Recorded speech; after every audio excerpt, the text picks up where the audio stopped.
Uh, So I've talked about the machine on operations and in Afghanistan in particular, but the machine to support works, I think, is actually probably one of the best in the world.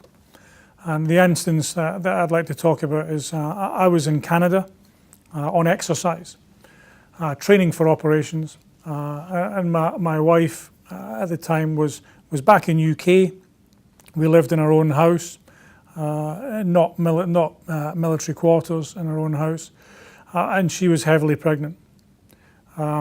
We had 3 older children, and this was to be the 4th child. So the first I knew was I was driving or commanding a Warrior armoured fighting vehicle on the prairie in Bathurst, and a Land Rover drew up alongside it and extracted me from the Warrior vehicle into the Land Rover, and I was driven to a telephone. I then made a phone call to my wife, who said, I'm being taken into hospital. Everything's going to be all right, but I need somebody to look after the children.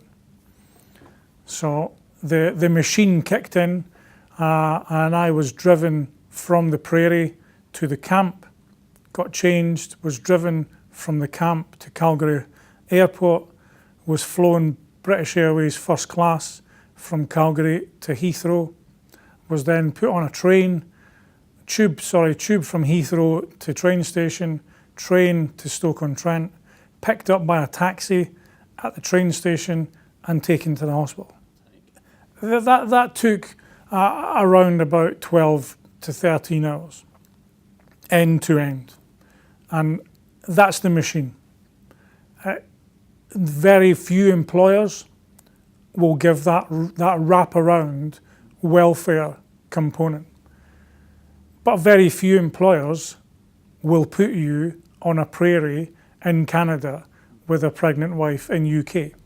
So it's quid pro quo. But the support mechanism is there, and it does work.